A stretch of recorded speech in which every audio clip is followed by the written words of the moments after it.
तो खैर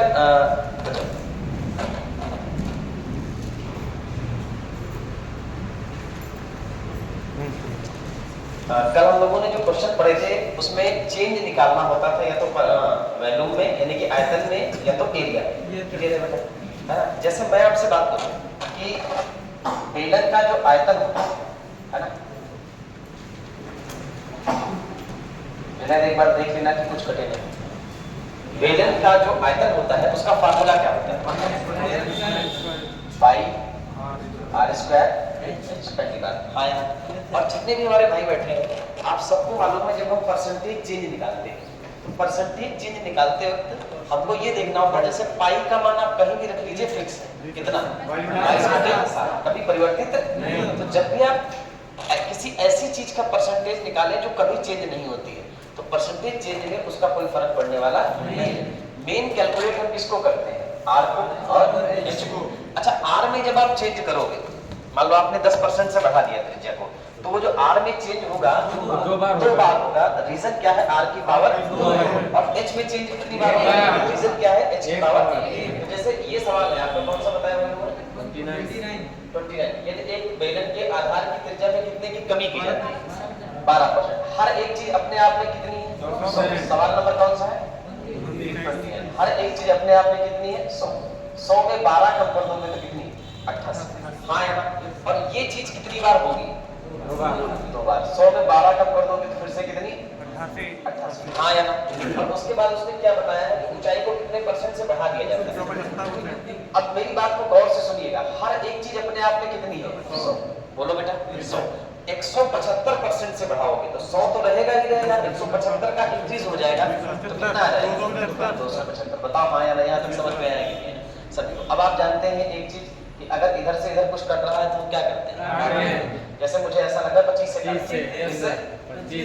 25 चक्कू 100 और 25 है ना, 25 और 11 आ जाएगा, है ना? अब एक चीज और कर सकते हैं कि इस 4 से 88 को काट लीजिए, कितनी बार? 22 बार। यहाँ तक ठीक है। अब देखो इस तरफ क्या बचा है? 100 × 100। इन दोनों का जब गुणा करेंगे आप तो क्या आ जाएगा? 10,000। कितना आ जाएगा बेटा? 10,000। और ध्यान से देखिए जरा, आप 11 का पहले 88 में कर लीजिए और फिर जो है उसका गुणा किससे कर लीजिए? किसी ने किया मल्टीप्लाई? नहीं किया तो आ जाओ करते हैं। 11 × 88 के हासिल कितना? 8। और 11 × 88 और 88 96 ना? कितना आ जाएगा? 968। कितना आ जाएगा? 968। अब 968 में किसका गुणा? 22 करिए जरा। 22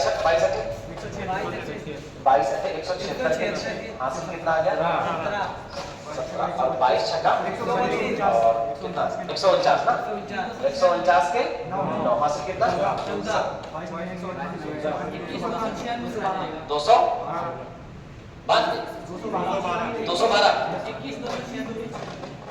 212 सही है? पक्का? चलो कोई डाउट तो मुझे लग नहीं रहा। अब एक बात बताओ, कोई चीज अपने आप में 10,000 थी, हाँ या ना? वो कितनी हो गई? 21,296। अच्छा मुझे एक बात बताना, तुलना किससे करते हो? 10,000 से ही तो करते हो। अच्छा परसेंटेज में अगर हमारा जिससे तुलना कर रहे हैं वो 100 बन जाए तो सवाल आसान हो जाता है। इसको 100 बनाने के लिए कितने अंकों के बाद? 2। तो यहाँ भी 2।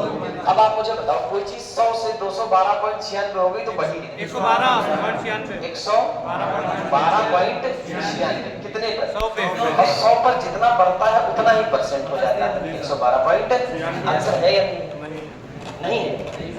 आंसर नहीं है तो फिर मुझे लग रहा है कि इसके ऑप्शन गलत। ठीक है, ऑप्शन गलत, यही आंसर इसका। ओके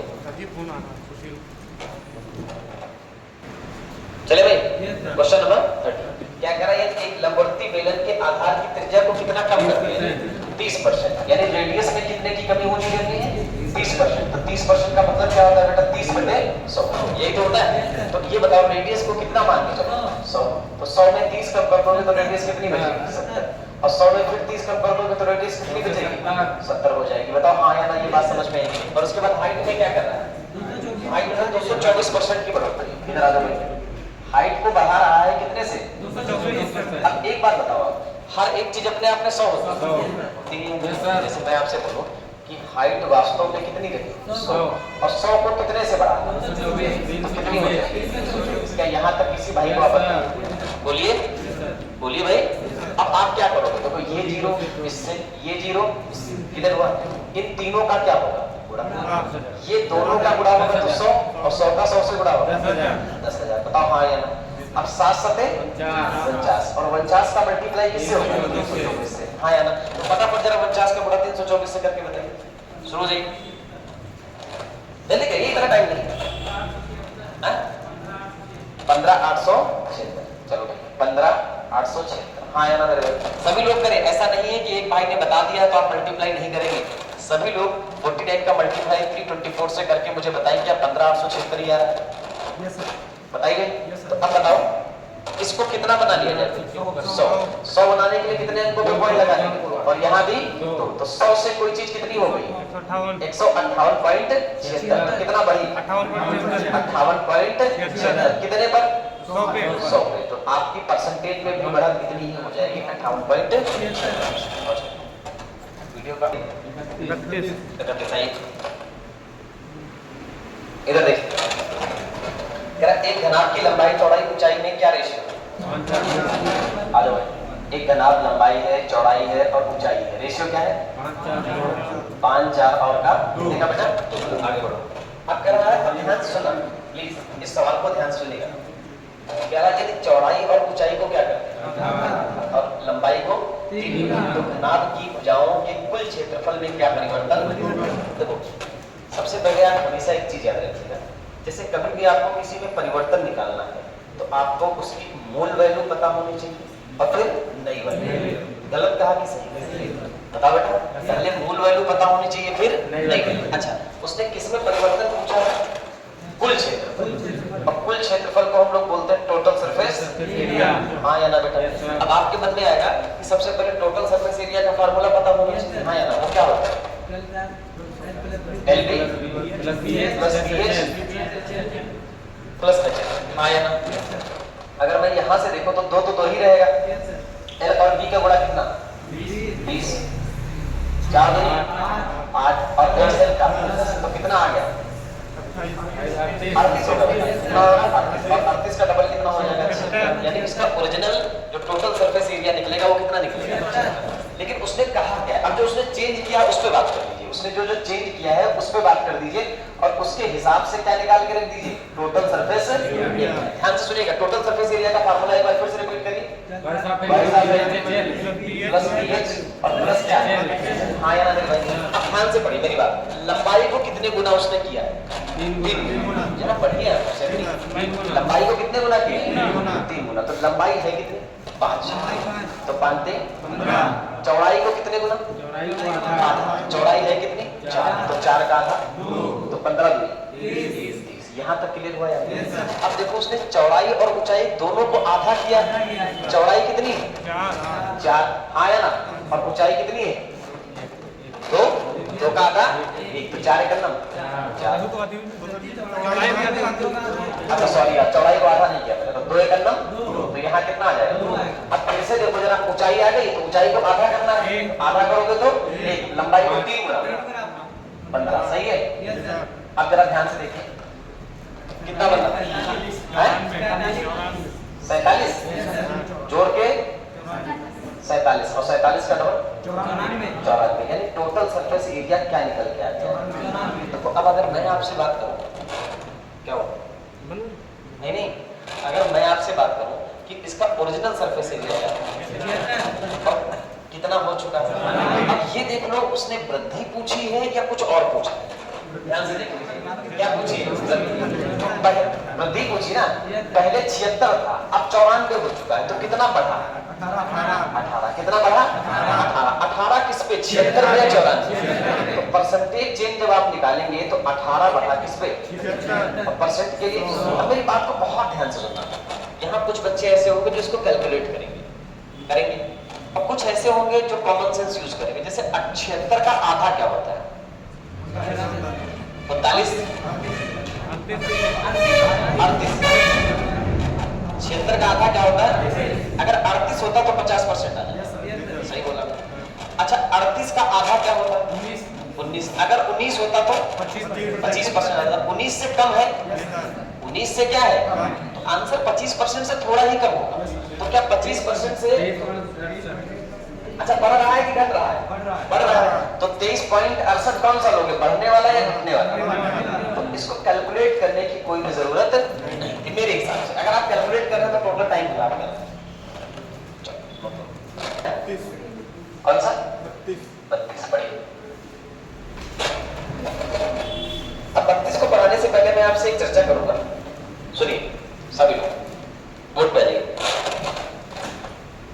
एक छोटा सा कंसेप्ट है, मुझे समझा दीजिए क्या मैं सही बोल रहा हूं? इधर देखिए, जैसे आप घर से डेली कोचिंग आते हैं, हाँ या ना? और आने के लिए आपको कुछ ना कुछ जेब खर्च दिया जाता है। जैसे कोई भाई हमारा बाइक से आता होगा तो वो उसी पैसे से पेट्रोल डलाता होगा, हाँ या ना? मान लो आप पर डे पेट्रोल टंकी पे जाते हो और आपको 100 रुपए घर से मिलते थे और आप 100 रुपए का 1 लीटर पेट्रोल डलाते थे। आज आप टंकी पर पहुंचे और आपने जैसे ही 100 की नोट निकाली तो उसने कहा पेट्रोल जो है वो पेट्रोल के दाम कितने बढ़ चुके हैं। आज जो पेट्रोल 100 रुपए का अब तक था वो 100 का मिलेगा या 50 बढ़ा के मिलेगा? कितने का मिलेगा? 100 का। आपने कहा यार मेरे पास तो 100 की ही नोट है, अब तो बड़ी समस्या हो गई।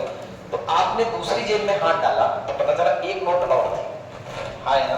उस नोट को आपको देख के ये पता चला कि मैं अपने खर्च को 50% तो नहीं बढ़ा सकता हूँ, लेकिन हाँ मैं अपने खर्च को कितना बढ़ा सकता हूँ।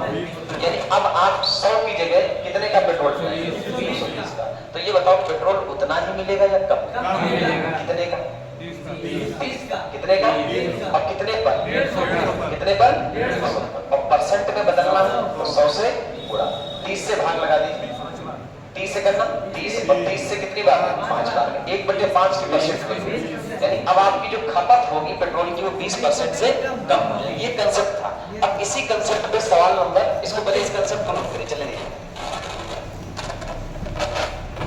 जल्दी करिए, पहले इस कंसेप्ट को नोट डाउन करिए।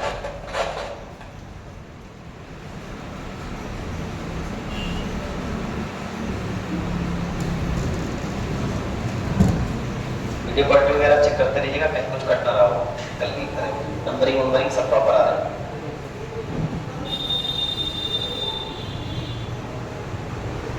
शैलेंद्र कितने बजे आता है? सुबह वाली क्लास में आता है कि 8 वाली में?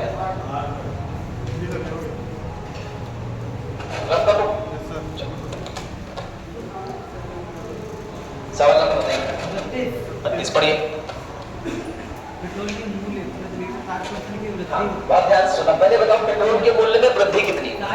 जैसे आप डेली पेट्रोल टंकी में जाते थे, मेरी तरफ ध्यान दिया करिए, हर रोज 1 लीटर पेट्रोल कितने का मिलता था? 100 रुपए। आज 60% बढ़ गया तो कितने का मिलेगा? 160 का। लेकिन आप अब देखो, अगर आप अपने खर्च को 60% से बढ़ा देते तो उतना ही पेट्रोल मिल जाता जितना आपको डेली मिलता था। लेकिन आप अपने खर्च को कितने से बढ़ा रहे हैं? बताओ बेटा। इस पर होने वाले व्यय में केवल 28% की वृद्धि हो, यानी आप अपने खर्च को कितने परसेंट से बढ़ाना चाहते हैं? 28%। यानी आप 160 का पेट्रोल ना डला के सिर्फ कितने का डलाओगे? 128 का। क्लियर हुआ कि नहीं? तो बताओ जरा, 160 का जो पेट्रोल था वो 128 कितने की? 32 और 32 की कमी कर रहे हो कितने पे? परसेंट के लिए। यहाँ तक समझ में आया?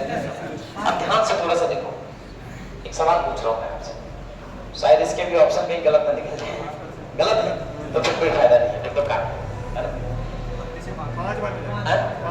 क्या चीज ये ना? हाँ ठीक है, 32 पंचे 160 और ये फिर कितना? 30।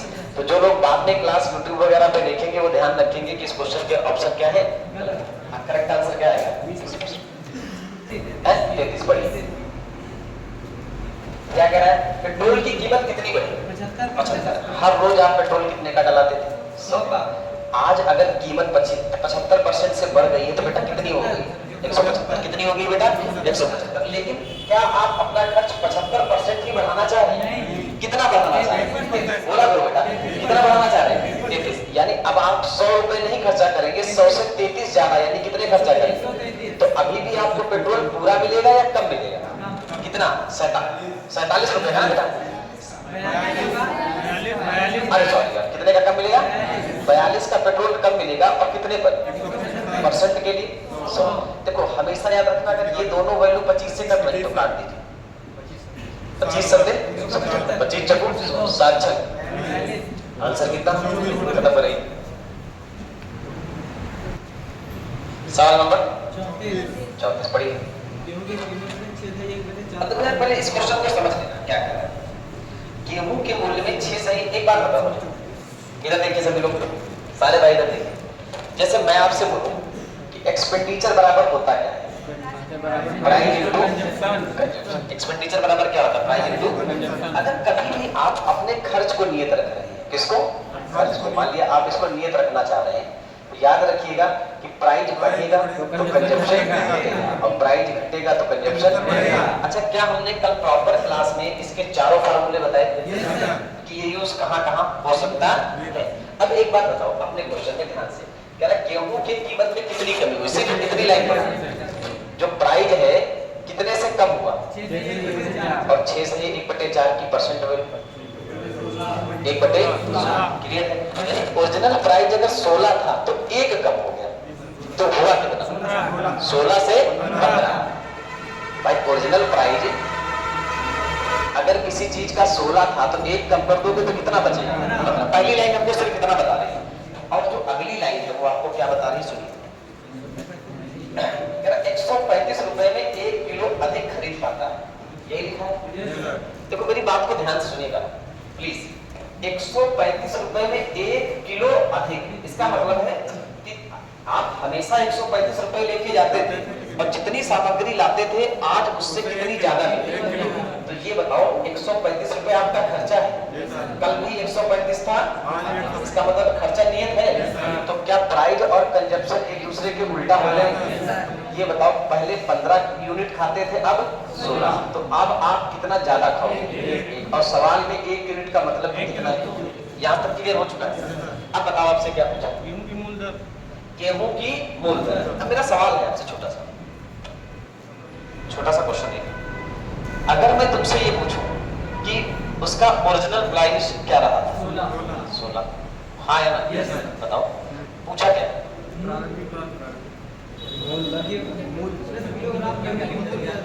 प्रति किलोग्राम गेहूं की, यही तो पूछी। अब एक बात बताओ, जब प्राइस घटा था, जब प्राइस नहीं घटा था, तब आप कितने यूनिट गेहूं खाते थे? 15 यूनिट खाते थे। सही बोला मैंने? तो अगर मैं तुमसे पूछूं कि 1 यूनिट में 1 किलो बन रहा है तो 15 यूनिट में कितना बनेगा? 15 किलो बनेगा। और आप पहले भी कितने पैसे लेके जाते थे? 135। और आज भी कितने लेके जाओगे? ये 15 किलो आप कब खरीद के लाते थे, पहले या आज? ये पहले लाते थे। और पहले रुपए कितने लेके जाते थे? 135। यानी 135 रुपए में 135 रुपए में आपको कितने किलो गेहूं मिलता था? 15 किलो। तो हर किलो का रेट क्या था? तो बताओ, पहले समझ में आया? यहाँ रुक जाओ, मेरी बात को सुना करो यार, इतनी जल्दबाजी में मत भागो। ये क्वेश्चन कम से कम 6-7 साल से ऐसे ही रिपीट होते हैं और आने वाले 6-7 साल तक ऐसे ही रिपीट होंगे। मेरी बात को ध्यान से सुनो। उसने आपसे पूछा क्या? प्रति किलो गेहूं की मूल दर का मतलब है जब प्राइस घटा था उससे पहले वाला दाम। अच्छा, जब प्राइस घटा था उससे पहले आप कितना लाते थे? 16 था प्राइस, तब आप कितना लाते थे? 15। तो सबसे पहले मैंने ये पता किया कि 1 यूनिट का मान अगर 1 किलो है तो 15 यूनिट का मान कितना?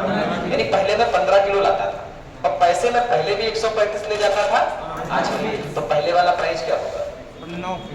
अच्छा, अगर वो आपसे आज का रेट पूछ लेता तो आप पहले 15 का मान ना निकाल के और 135 को किससे डिवाइड करते? क्या ये कंसेप्ट क्लियर हो गया?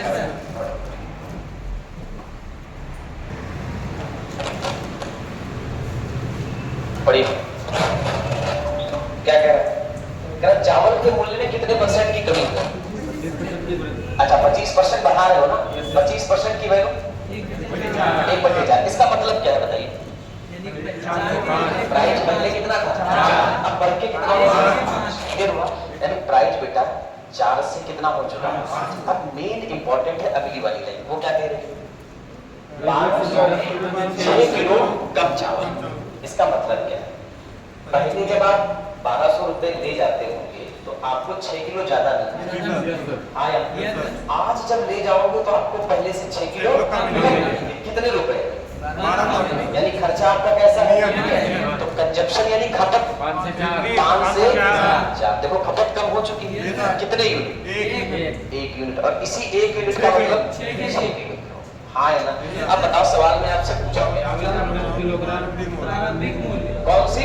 अब एक बात बताना भाई, प्रारंभिक कीमत के लिए आप प्रारंभिक खपत निकालोगे कि नई खपत निकालोगे? प्रारंभिक खपत है कितनी? बताओ बेटा कितनी है? तो अगर 1 यूनिट को 6 किलो लिख रहे हो तो 5 यूनिट का मान पता करने के लिए 6 यानी कितनी है? 30 किलो। बोलो हाँ या ना? अब आपको क्या निकालना है? प्राइस निकालना है।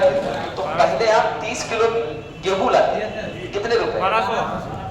तो जितने रुपए हैं वो ऊपर रख दीजिए और प्राइस नीचे रख दीजिए। आपका करेक्ट आंसर 40। किसी भाई को डाउट? क्वेश्चन नंबर, ध्यान से पढ़िएगा, अच्छा क्वेश्चन है थोड़ा सा। क्या कह रहा है? एक सेब की कीमत 20% से क्या हुई? मुझे एक बात बताना, जितने लोग बैठे इधर देखिए, 20% से प्राइस घटा है तो 20% की वैल्यू 1/5। और अगर प्राइस 5 था तो 5 पे 1 कम हो गया। भाई 5 का जो 20% है वही तो 1 है। तो ओरिजिनल प्राइस अगर आप 5 मान रहे हो तो कमी कितने परसेंट की होगी?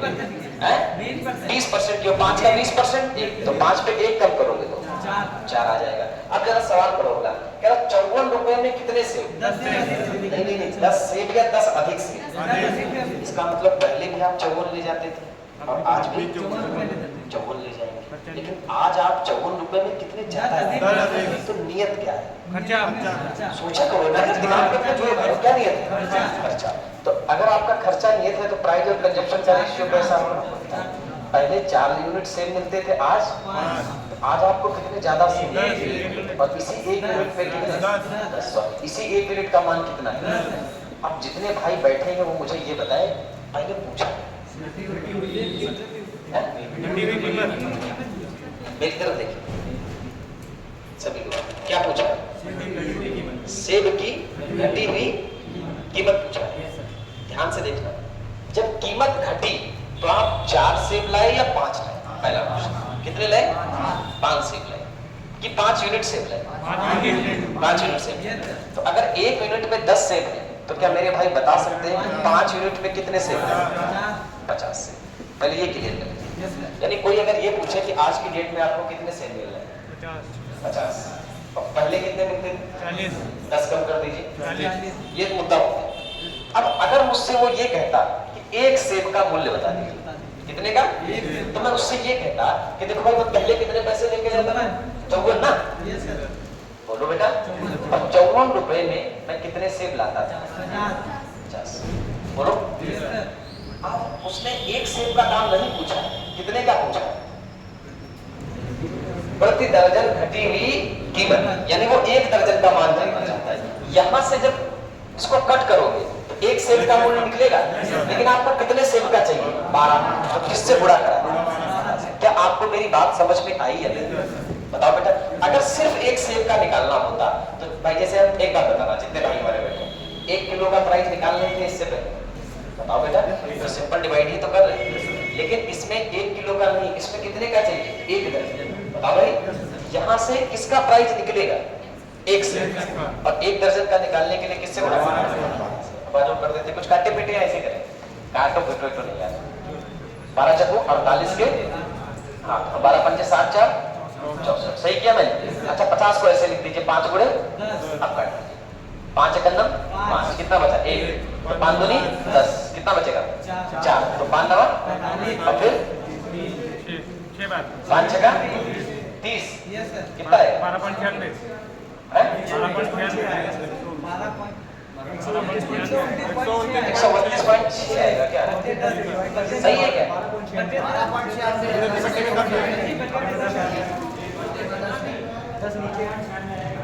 बटे में 10 भी तो उसको तो ध्यान ही नहीं दिया। तो ये वाला जो पॉइंट है वो उठ के कहाँ आ जाएगा? 37 करेंगे।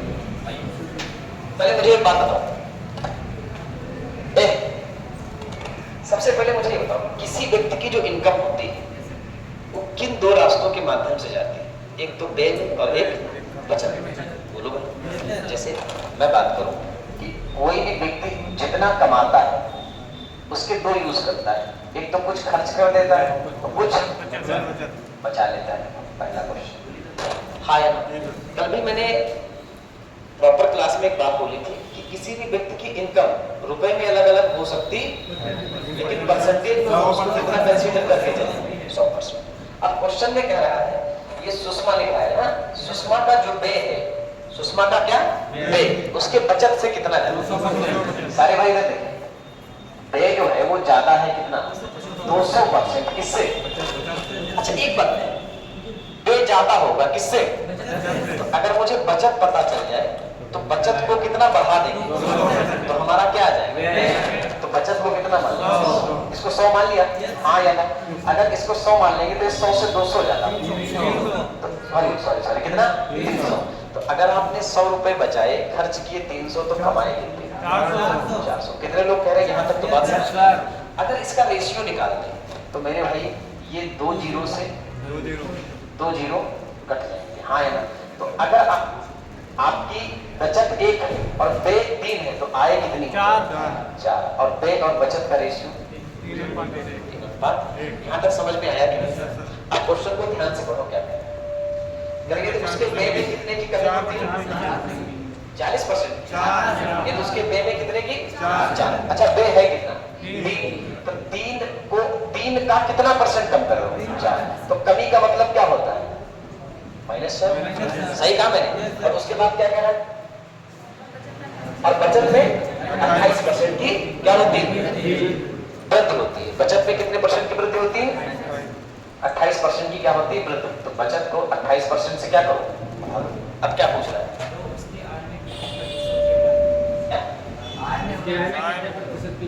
आय में कितने परसेंट की वृद्धि। तो आय 4 है, इसको मान लो 4x है ना। करो कैलकुलेट, 4 3 12 है ना, माइनस ये माइनस का क्या आ जाएगा 28 से करना 28 से 12 गया कितना आ गया 16%। समझ गए ना। आपने इनकम को कितना माना है 4x, x माना है ना, इसमें x का चेंज है तो आप x का मान निकाल लीजिए 16/4%। तो कितना आ जाएगा 4%। और 4% को हम कैसे लिख सकते हैं 4/100। बोलो बेटा 100 से 4 को डिवाइड करो तो 0.04% है ना। अब इस बड़ी क्या कह रहा है 6 बात उसने कहा है। मेरी बात को सुनना, इधर देखिए। सबसे पहले आय जो होती है ये वो किन 2 बातों पर निर्भर करेगी, बे और बचत। क्लियर। अच्छा उसने आय और बे का रेशियो दिया कितना 6 बटे। आय अगर 6 है तो बे कितना है, तो आपकी बचत कितनी है। यहाँ तक कोई डाउट कुछ गलत हो गया क्या, सही है। अच्छा आ जाओ। अब उसने क्या कहा आय में इनकम में कितने परसेंट की इनकम है कितनी। अच्छे से सुनना इस सवाल को, नहीं तो फिर बाद में 10 सवाल पूछोगे। 6 में कितने परसेंट की 40%। आगे बढ़ो क्या कह रहा है, बे में 20% की, बे में 20% की, बे कितना है 5। तो 5 को 20 से गुणा करोगे कि -20 से। अब बचत के बारे में कोई जानकारी उसने नहीं दी, तो इसको किससे गुणा कर लो x। इसको किससे गुणा कर लीजिए x से। अब जरा ध्यान दीजिए कितना बनेगा 240। ये कितना बनेगा 100, लेकिन किसका ये माइनस का 100 इधर जाएगा, माइनस का 100 इधर जाएगा तो 340 आ जाएगा परसेंट। और ये किसकी वैल्यू है, इतना समझ में आया या बताओ मुझे। अब मेरा क्वेश्चन है ये 340% प्लस में आया है कि माइनस में। इसका मतलब उसकी जो बचत है वो 340% से बढ़ रही है।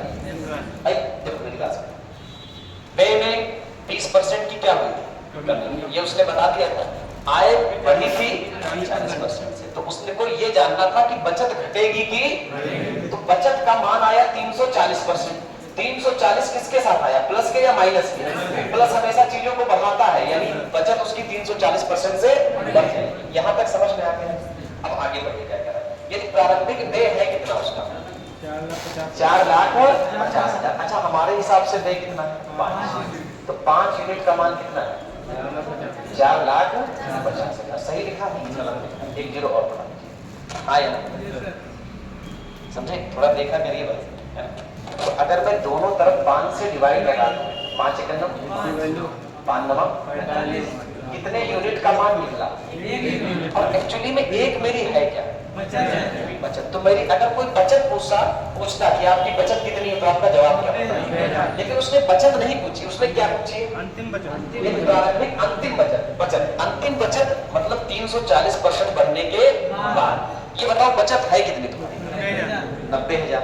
क्लियर हुआ? और आप बचत को कितने परसेंट से बढ़ा रहे हो? 300। तो बचत अपने आप का कितने परसेंट हो गया? 340% बढ़ रही है। हर एक चीज अपने आप में 100% है, तो बचत अपने आप का कितने परसेंट है? तो 90,000 का कितना? 440% बचत हो जाएगी। परसेंट से कितने जीरो? मल्टीप्लाई करो। 9 चौको 36 के 4, 9 चौको 36 4 40। अब कितने जीरो? 1 जीरो ज्यादा आ गया क्या?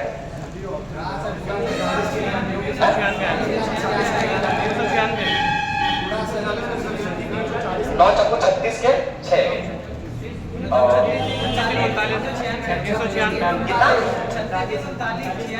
ठीक है, गलती हो गई। 396 आएगा। 36 3 39 होगा, 36 4 40 जोड़ दिया। अब ठीक है, चलो सबसे पहले बोर्ड पे ध्यान दीजिए। मुझे ये बताइए आय और व्यय का रेशियो कितना है? 6 अनुपात। यानी इनकम अगर उसकी 6 थी तो व्यय कितना था? अब 6 में से 5 खर्चा कर दोगे तो बचेगा। अब ये बताओ पहले उसने परिवर्तन किया किसमें? आय कितने परसेंट का? बढ़ा रहा है कि घटा रहा है? तो प्लस 40 से गुणा करेंगे। आ जाओ। अच्छा व्यय में कितने की कमी करी? अच्छा बचत के बारे में कोई जानकारी नहीं है, इसलिए x को मान लिया कि इतने का परिवर्तन हुआ था। कितने का? x का मान कितना आ गया? 340% प्लस में है या माइनस में? इसका मतलब 340% से बचत बढ़ेगी, लेकिन पहले बचत पता तो चले कि है कितनी। उसने कहा क्या है कि उसका जो प्रारंभिक खर्च है वो कितना है? 4,50,000। पर हमारे हिसाब से तो 5 यूनिट की वैल्यू अगर 4,50,000 है तो दोनों तरफ 5 से डिवाइड कर दूंगा तो 1 की वैल्यू, यानी जो उसकी शुरुआती बचत रही होगी वो कितनी? और ये अपने आप में कितने परसेंट होगी? 100%। और अगर 340% से बढ़ाओगे तो 90,000 खुद का कितने परसेंट? परसेंट से 2 जीरो कट के और मल्टीप्लाई करा देंगे तो आपका आंसर।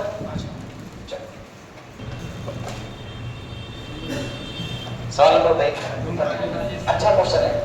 जीडी 2025 का एक संख्या में कितने परसेंट की वृद्धि की है? 50%। पहले 50% बढ़ाना है। कितने परसेंट?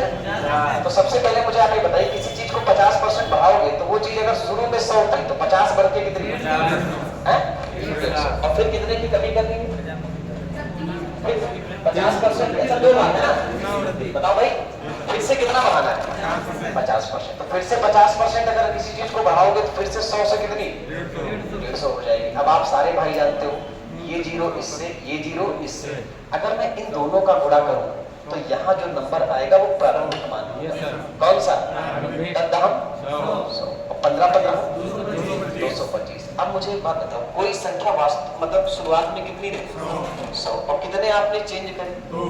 2 चेंज करने के बाद वो संख्या कितनी होगी? यहाँ तक सहमत है? अब अगर आपसे वो इतना पूछता कि वो संख्या कितने परसेंट बढ़ी तो सीधे चेक कर देते, लेकिन उसने पूछा क्या? मूल संख्या वापस प्राप्त करने के लिए बढ़ी हुई संख्या को। बढ़ी हुई संख्या कितनी है? 225। 225 को कितना कम करना पड़ेगा? 100। और 125 किस पे कम करोगे? 100 पे कि 225 पे? 225 पे। 125 की कमी होगी कितने पे? 225 पे। परसेंट के लिए अब मेरी बात को ध्यान से सुनना, जरूरी नहीं कि आप इसको कैलकुलेट करें। कैसे? 225 का आधा क्या होगा? 112.5। अगर 112.5 होता ऊपर तो आधा मतलब आधे का मतलब होता है 50%। 112.5 से ज्यादा है तो आंसर 50% से ज्यादा होगा। एक बार ऑप्शन पे नजर दौड़ाइए और बताइए कितने ऐसे ऑप्शन है जो 50% से ज्यादा है। तो आंसर क्या आ जाएगा? 55 सही 5/9। चलिए फिर कल मिलते हैं।